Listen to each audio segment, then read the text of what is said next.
এই হলো আজকের রাতে আমাদের আস্তানা। আজকের দিনের জন্য আমাদের আস্তানা এটাই।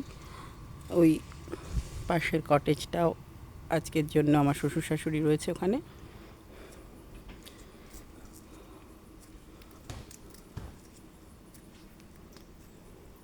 মাঝখান দিয়ে বাঁধানো রাস্তা, দুপাশ দিয়ে গাছ দিয়ে সুন্দর করে বর্ডার দেওয়া রয়েছে। এপাশে রয়েছে বসার জন্য একটা সুন্দর অ্যারেঞ্জমেন্ট, ফুলের লতা দিয়ে ছাওয়া।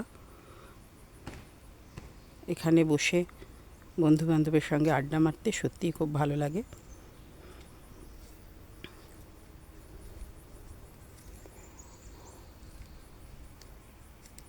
পশ্চিমবঙ্গের বন দপ্তরের আন্ডারে এই প্রপার্টিটা।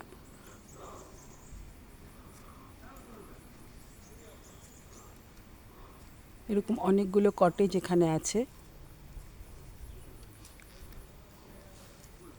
দুটো আছে ভিআইপি কটেজ।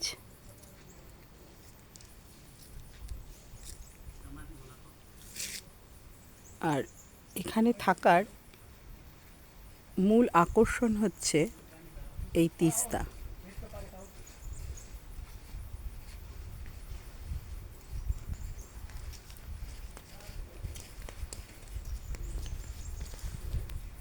ঘরে বসে ঘরের জানলা দিয়ে যদি তিস্তাকে দেখতে চান তাহলে এর মতন আদর্শ জায়গা আর হয় না।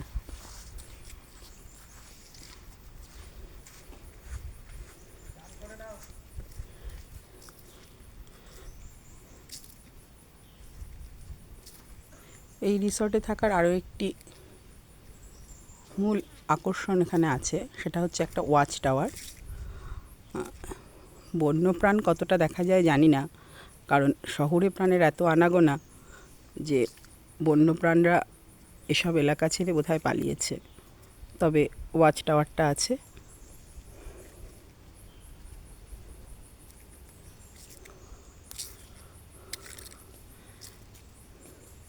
এছাড়াও আছে কতগুলি কটেজ।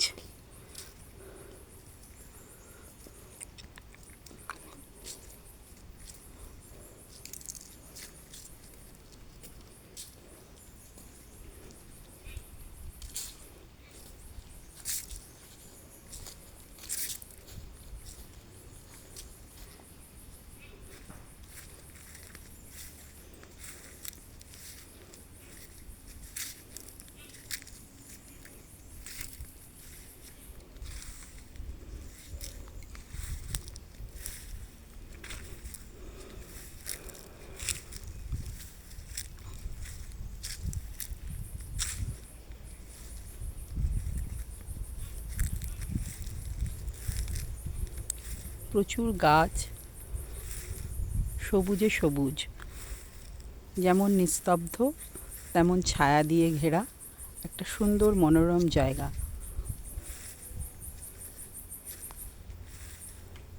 মাঝে মাঝে পাখির ডাক শোনা যাচ্ছে। চারদিকে যেদিকেই তাকাবেন শুধু সবুজ আর সবুজ। এবার একটু ওয়াচ টাওয়ারে উঠে দেখা যাক কি ওয়াচ করা যায়।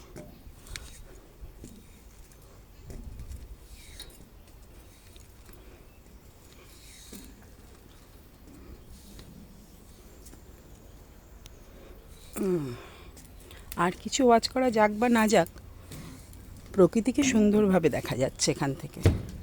এখানেও কিছু বসার ব্যবস্থা আছে দেখছি।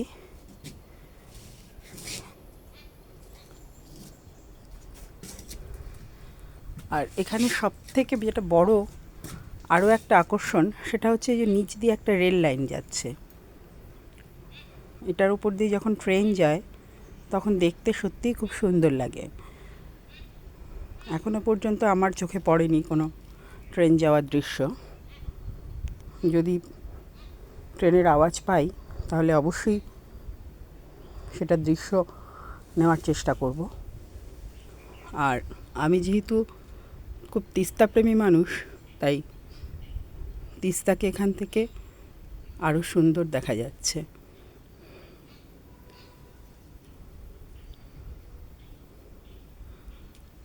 আর একটু একটু পাখির আওয়াজ এখনও শোনা যাচ্ছে, তবে বিকাল হলে বোধহয় আরেকটু বেশি শোনা যাবে পাখির আওয়াজ। প্রজাপতি প্রচুর আছে,